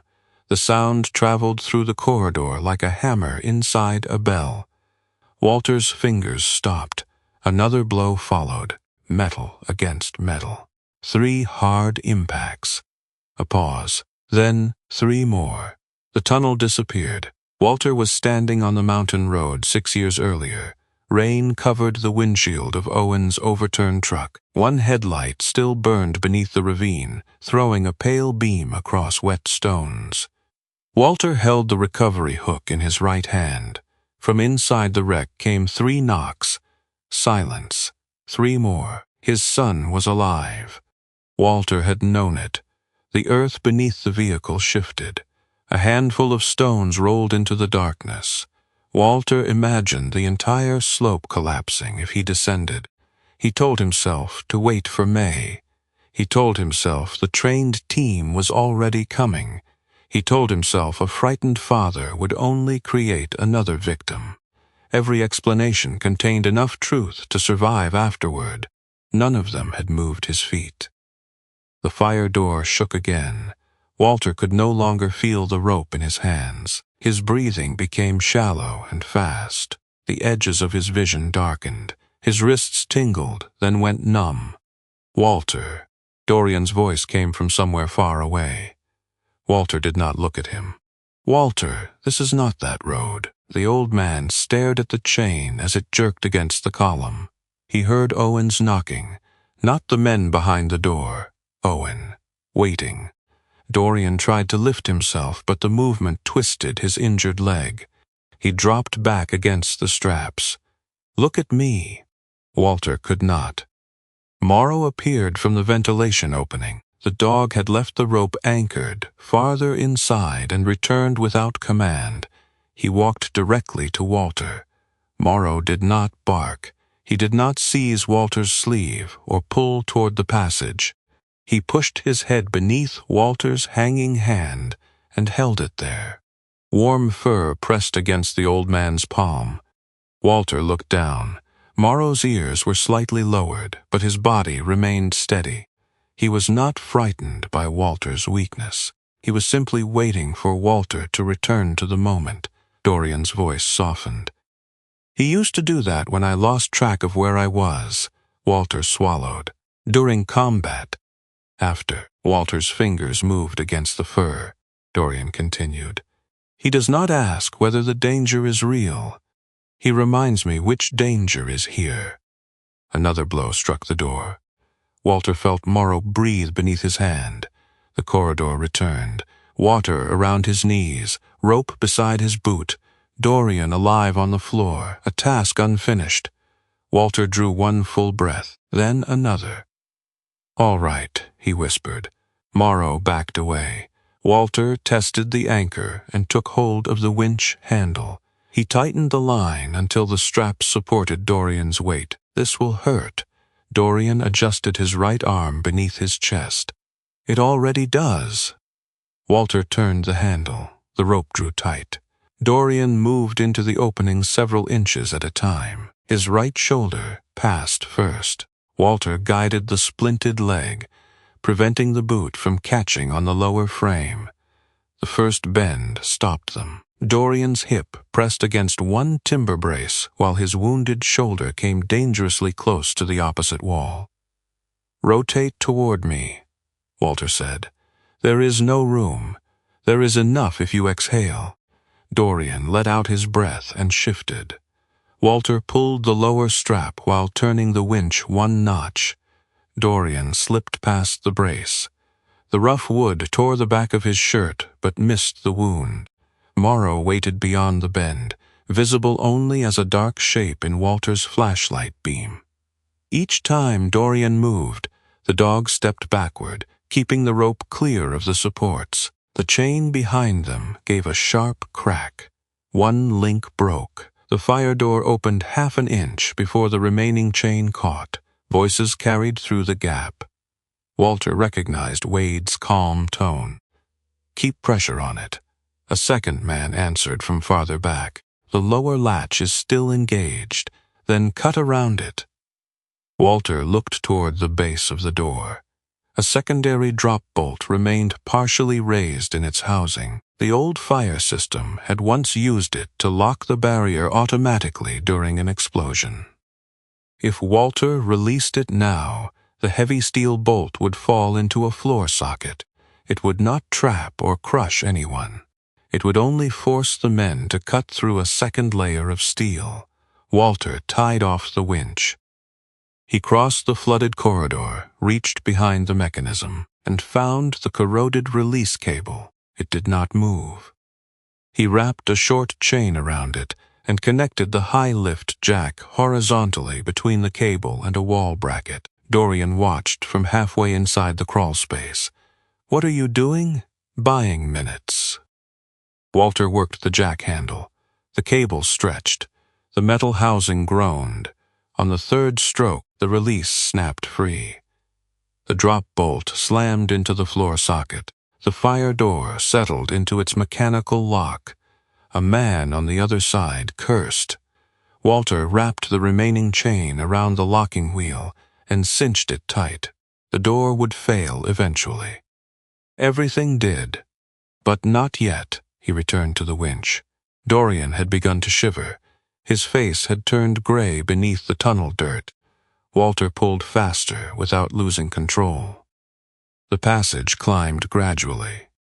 Water no longer flowed beneath Dorian once he passed the second bend, but the upward angle increased the load on the rope. Morrow reached a wider cavity and turned around. He placed both front paws against the loose fabric near Dorian's right arm and pulled gently while Walter operated the winch from behind. Dog and man worked from opposite ends. Dorian advanced another foot, then another. The exit appeared ahead as a pale, irregular shape. Cold outdoor light entered around a screen of roots and collapsed boards. Morrow pushed through first. Walter followed, only after Dorian's boots cleared the final timber. He dismantled the anchor, shoved the rescue case ahead, and crawled through the passage on his elbows. The opening emerged on the eastern slope beneath a cluster of fir trees. Rain had changed to small pellets of ice that rattled across dead leaves. The air smelled clean compared with the mine. Dorian lay motionless beneath the trees. Walter touched his neck. A pulse remained, too fast but present. Morrow stood over him, using his body to shield Dorian's face from the sleet. Walter searched Owen's leather bag. Beneath the notebook and sealed water sample, he found a compact emergency locator beacon in an orange case. The battery indicator showed one weak bar. Owen had carried it for backcountry rescue work. Walter extended the antenna and pressed the activation switch. A red light blinked, then green. Somewhere beyond the ridge, the distress signal entered the county emergency frequency. Fire Chief May Hollis received it inside a command truck near the Route 12 slide. May was 63, broad-shouldered and sturdy, with weathered fair skin and short iron-gray hair flattened beneath a yellow rescue helmet. Her blue eyes had the direct, unsentimental focus of a woman who had spent 40 years arriving at people's worst moments. She wore a heavy turnout coat over dark rescue trousers, and a faded scar crossed the knuckles of her left hand from an old barn fire. May had known Walter since they were teenagers. She had also been the first rescuer to reach Owen's truck. When the beacon identifier appeared on the receiver, she recognized the registration immediately. "Owen Finch," she said. A younger volunteer looked at her. "That beacon has not transmitted in years." May reached for the radio. "It is transmitting now." She redirected one rescue unit toward the eastern slope and sent the coordinates to Lena Harrow. Lena approached from the south with 4 federal agents whose names had been cleared outside the compromised local chain. She had spent the morning assuming Dorian's locator was destroyed. The unexpected beacon gave her the first reliable position since the bridge attack. Walter heard the rescue engines before he saw them. The sound came faintly through the trees. Dorian opened his eyes. Vehicle? More than one. Morrow's ears rose. Walter rested one hand on the dog's back. "You found them too." The first rescuers reached the slope 12 minutes later. May came ahead of the stretcher team. She saw Walter kneeling beside Dorian, Owen's leather bag resting against his leg, and Morrow standing guard. For a moment, the severity left her face. Walter, he could not tell whether she was angry, relieved, or seeing a ghost. "His shoulder and right leg," Walter said. "Blood loss. Cold exposure. He has been conscious most of the time." May crouched beside Dorian and began her assessment. "You did the splint?" Walter nodded. "It will hold." It was the closest thing to praise she offered. The rescue team carried Dorian toward the vehicles, while Morrow stayed beside the stretcher. Walter followed with Owen's bag. At the lower service road, another engine approached from the west. A black SUV emerged from the rain. Wade Rusk drove it. Mud covered the doors. Blood marked one sleeve of his waterproof coat, but his posture remained controlled. He slowed when he saw the fire vehicles blocking the road. Wade stepped out with empty hands held away from his body. "Chief Hollis, move your trucks.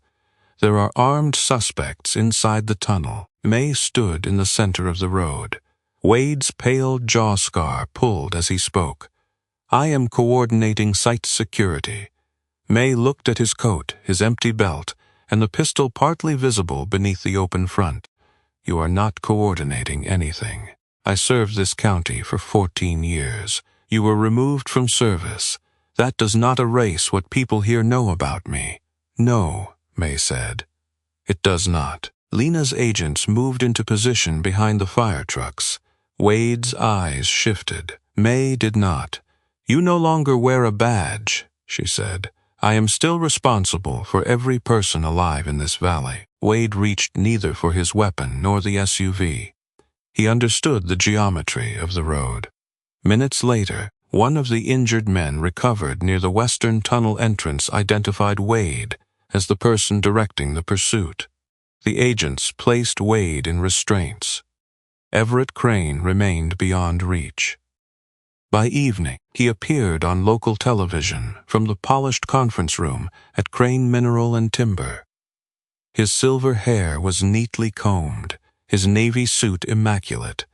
He expressed concern for the injured, blamed Wade's actions on an unstable former employee, and insisted the company would cooperate fully. Walter watched the broadcast from a hospital waiting room. He sat beneath fluorescent lights with dried mud on his boots and Owen's leather bag between his feet. Dorian had been taken into surgery to repair the torn shoulder and evaluate the damaged leg. Morrow lay outside the operating wing. Walter stood twice to leave. Both times, the dog moved across the doorway and lowered himself there. "He is safe now," Walter said. Morrow rested his chin on his paws. Walter sat again. Hours later, Dorian woke in a recovery room. His face was pale, his left arm immobilized, and a brace covered the lower part of his right leg.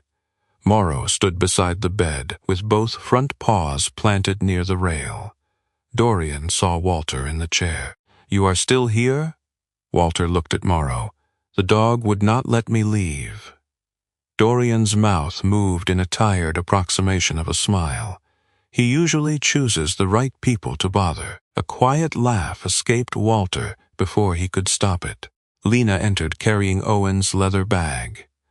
She set it on the table. "The records prove Owen knew about the tunnel traffic and the contaminated runoff," she said. "They do not yet prove Crane ordered what happened to him." Walter opened the bag and removed the old recorder. Lena handed him fresh batteries found by a hospital technician. As Walter opened the compartment, he noticed writing beneath the strip of tape. "For Dad when he is ready to listen." His thumb rested on the play button. For 6 years, he had wanted one more chance to hear Owen's voice. Now that the chance had arrived, fear returned in a different form. What if the message contained anger? What if Owen had known Walter ignored the first call? What if forgiveness had never been part of it? Morrow came to Walter's side and sat. The room became still. Walter pressed the button. Static whispered from the speaker. Then Owen's voice entered the room. "Dad, if you are hearing this, there is something I need you to know." Walter closed his eyes. The recording continued, but its next words belonged to another day. Owen's voice came through the old recorder with a layer of static beneath it. For several seconds, Walter heard only breathing and the faint mechanical hum of a vehicle in the background. Then his son spoke more clearly. "Dad, if you are listening to this, I probably waited too long to tell you." Walter sat beside Dorian's hospital bed without moving. The room was dim except for a lamp above the sink and the green pulse of the monitor near Dorian's shoulder. Morrow remained beside Walter's chair, his black and tan body still, his amber-brown eyes fixed on the recorder, as if the voice belonged to someone he might recognize by scent if given enough time. Owen sounded younger than Walter remembered. Not because the recording had changed, because grief had aged the memory. I found trucks using Route 4 after midnight, Owen continued. They were carrying blasting caps and industrial charges without county inspection. Some of the plates belonged to companies that do not exist. I wrote them down. I photographed what I could. A soft click came through the speaker, perhaps Owen shifting the recorder in his hand. The drainage below the west tunnel is contaminated. I took a sample. I sent copies of part of this to an attorney outside the county because I do not know who Wade Rusk has spoken to here. Walter's fingers tightened around the device. Dorian watched him from the bed. His left arm rested inside a rigid immobilizer. A brace enclosed his right leg from below the knee to the ankle. Pain medication had softened the sharpness in his face, but his gray-blue eyes remained attentive. Owen's voice dropped. Wade told me accidents happen to men who make a town choose between clean water and paychecks. Walter looked toward Lena. She stood near the window with her arms folded, listening without interrupting. The investigator's auburn hair had loosened from its tight knot, and fatigue showed in the fine shadows beneath her eyes. The recording continued. There is a dark company truck behind me now. It has stayed 3 turns back since I left the tunnel. A silence followed. Walter could hear a turn signal clicking. Then Owen said the words Walter had been afraid to hear and needed more than anything else. Dad, you may still be angry with me, but if something happens, do not think I called because I wanted you to repair the truck. Walter bowed his head. I called because I knew you would come. The recorder hissed. Owen gave a quiet laugh. You always come, even when you complain the whole way. The message ended. Walter did not cry. He sat with both hands resting on his knees, while the truth entered every place where he had kept the old lie alive. For 6 years, Walter had believed Owen died after losing faith in him. That belief had become his punishment. It had justified the locked door, the dark workshop, the untouched tools, and the empty chair across from his morning coffee. The recording did not erase what happened on the slope. Walter had still delayed. He had still heard the knocking and stood above it, afraid to move. But Owen had not called him as a last mechanical convenience. He had called because he trusted his father to come. Walter had arrived carrying that trust. He had simply failed to understand it in time. Morrow lowered his head onto Walter's knee. Walter rested one hand between the dog's ears. Dorian spoke quietly. He was right about one thing. Walter looked up. You came. The words did not absolve him. They did something harder. They allowed him to imagine that one failure did not have to become the final definition of his life. Lena took the recorder and placed it in an evidence sleeve. This helps establish Owen's state of mind and the threat from Wade, she said. It is not enough by itself to prove Crane ordered anything. Walter looked toward her. What is enough? Patterns, money, witnesses, documents that agree with one another. That work took months. The financial records Amos Reed had copied revealed payments routed through equipment suppliers that existed only on paper. Owen's photographs matched license plates listed under those accounts. The sealed water sample was too old to serve as the only environmental proof, but it led investigators to the drainage points he had marked on the map. Fresh testing found elevated contaminants in the creek below the western tunnel. Several former employees admitted safety inspections had been falsified.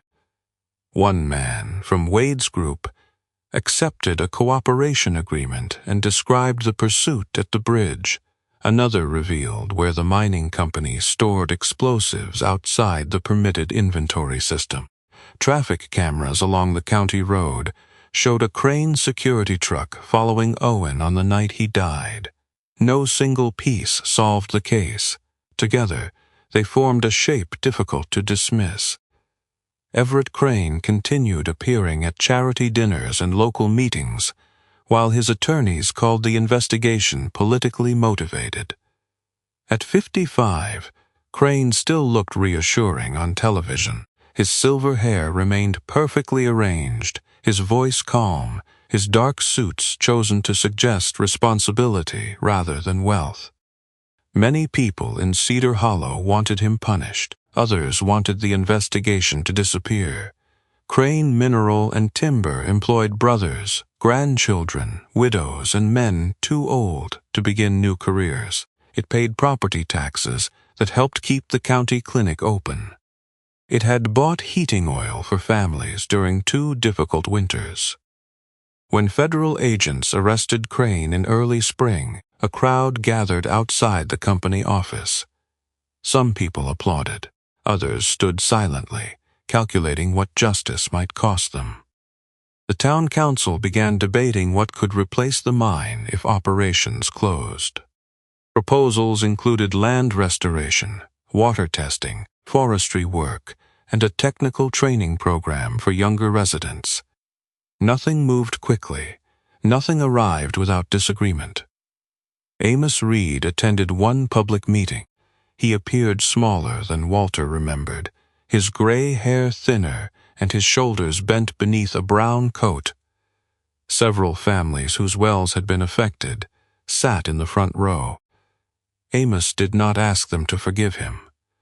He said only that he had known enough to speak earlier and had chosen silence because he feared losing his pension and his wife's medical coverage. One woman told him fear did not excuse the years. Amos nodded. "No," he said, "it only explains them." He began helping investigators identify old work sites and later testified before a federal grand jury. Accountability did not make him heroic. It made him useful at last. Dorian spent the same months learning a different kind of usefulness. His shoulder healed slowly. The leg required physical therapy 3 times each week. He hated the exercises that looked too small to matter. Lifting the arm a few inches, shifting weight between parallel bars, bending the knee until the muscles trembled. For the first time in his adult life, other people drove him to appointments, prepared meals, checked medication bottles, and asked whether he had slept. He answered most questions with fewer words than necessary.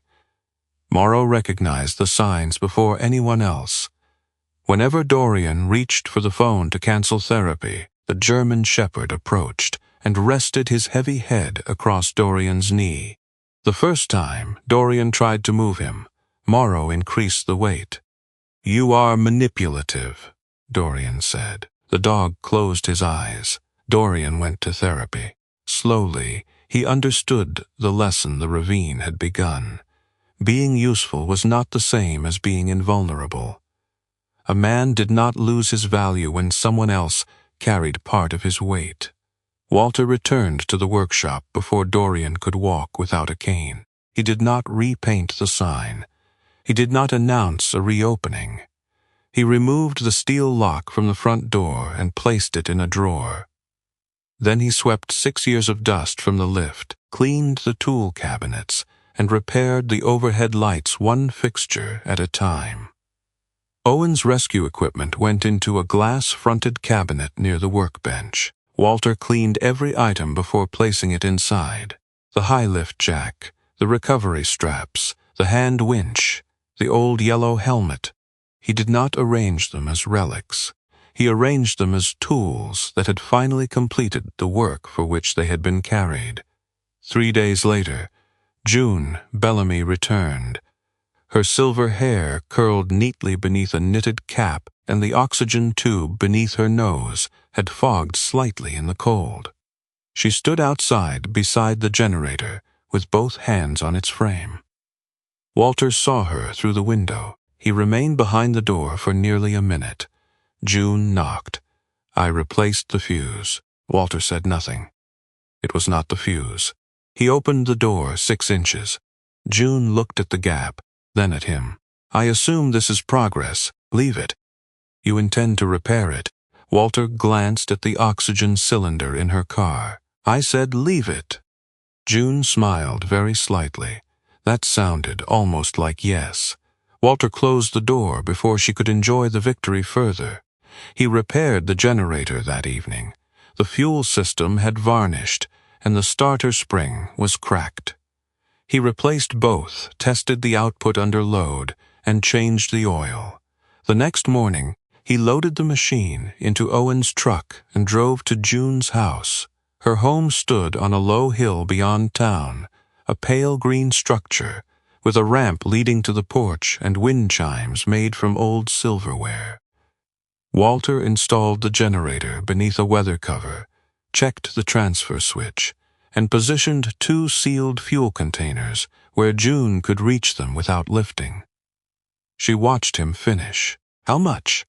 Walter named the cost of the parts. "And your labor?" "Still deciding whether I provide that." June handed him an envelope containing more than he asked. Walter returned the difference. A week later, someone left a wheelchair with one wheel bent inward. Then came a broken stair lift, a portable heater, a veteran's pickup with failing brakes, and an old van used to carry elderly residents to medical appointments. Walter did not repair everything for free. People who could pay contributed to a small account May helped establish. Those who could not brought firewood, canned food, shop towels, or hours of work. May sent 2 vocational students from the county training program. One was a quiet 19-year-old who loved electrical systems. The other was a broad-faced 20-year-old woman who could diagnose engine noise more accurately than most mechanics, twice her age. Walter corrected them sharply. Then he taught them carefully. Dorian handled the appointment board while his leg recovered. He created safety checklists, labeled emergency equipment, and built a schedule Walter ignored until it proved useful. Morrow claimed a place beside the front door. He slept through most customers. He opened one eye whenever someone entered and said, "I do not want to trouble anybody." Those were usually the people he watched longest. One afternoon, Walter hung a handwritten sign outside. "If it helps someone get home, knock." The workshop did not become a miracle. It became busy. That was better. Early winter arrived with a light snowfall over Cedar Hollow. One morning, May called to report a failed generator at the home of an elderly man living above the county line. The man's furnace depended on an electric ignition, and the road would become difficult once the snow deepened. Walter stood inside the workshop with the telephone in his hand. Through the open bay, he could see Owen's blue truck. Fear returned without drama. It settled beneath his ribs and waited. Dorian stood near the workbench, leaning lightly on a cane. He did not encourage Walter or remind him how far he had come. He understood that some choices became smaller when other people talked too much. Morrow rose from beside the door. The German shepherd crossed the shop, jumped into the passenger seat, and turned to face Walter through the open cab. Walter looked at the dog, then at the road beyond the yard. He picked up the keys. "This time I know the way." The truck pulled into the falling snow. Dorian watched from the workshop entrance as it disappeared between the pines. His shoulder was not fully healed. Walter had not fully forgiven himself. Morrow still watched both men as though either might wander from the path without warning. Healing had not removed what happened. It had only changed what they did when memory returned. Morrow had left one injured man to find another who had hidden behind a locked steel door. In doing so, he had rescued them both, one from the bottom of a ravine, the other from the place inside himself where he had been standing still for 6 years. That was the quiet mystery of a loyal dog. He did not merely find where a person had fallen. He found the part of them that had been left behind. Sometimes the miracle is not that the road becomes easier. Sometimes the miracle is that God sends someone who refuses to let us remain where we have fallen. For Dorian, that someone came on 4 paws. Morrow did not understand regret, reputation, or the reasons a man might believe he was no longer worth saving. He only understood loyalty. He knew his partner was still alive, and that somewhere behind a locked steel door was another man whose hands still remembered how to help.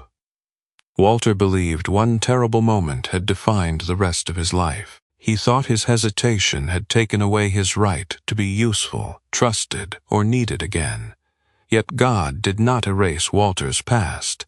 Instead, he placed another wounded man before him and gave him a new choice. That may be how grace often enters our lives. Not as thunder from the heavens, but as a knock we almost ignore. A telephone call we are afraid to answer. A neighbor who needs a little help. An old dog waiting beside a truck. A second chance disguised as an inconvenience. Many people carry a locked workshop inside them. It may hold grief, guilt, anger, or the memory of someone they could not save. After enough years, the locked door can begin to feel safer than hope. But God can still use wounded hands. He can still bring purpose out of regret. He can still guide a person back to the road, even when that person has forgotten the way. Morrow did not save Walter by asking him to forget Owen. He saved Walter by reminding him that the next life still mattered. And perhaps that is the lesson for all of us. We may not be able to change what happened yesterday. We may never receive every answer, repair every relationship, or undo every moment of fear. But today may still place someone in our path who needs patience, kindness, courage, or simply a person willing to stay. Sometimes helping another person is how God begins healing the part of us we thought was beyond repair. So when life knocks on your door, do not assume you have nothing left to give. Your experience may be exactly what someone needs. Your scars may help you recognize another person's pain. Your quiet presence may become the answer to a prayer you never heard. And when you are the one lying at the bottom of the ravine, remember this as well. Needing help does not make you weak. Allowing someone to carry part of your burden does not take away your dignity. Even the strongest among us were never meant to walk every mile alone. May God bless every person watching who is carrying grief in silence. May He bring comfort to those who have lost someone they loved, courage to those standing before a difficult choice, and faithful companionship to those who feel forgotten. May He open the right doors, restore tired hearts, and remind each of us that no life is too damaged to become useful again. Please share in the comments where you are watching from, and tell us about a person or an animal that helped you through a difficult season. Your memory may bring hope to someone reading it tonight. If this story touched your heart, please share it with someone who may need its message. Like the video and subscribe to the channel for more storage about loyalty, second chances, and the quiet ways God leads us home. May God protect you, your family, and every faithful companion who walks beside you.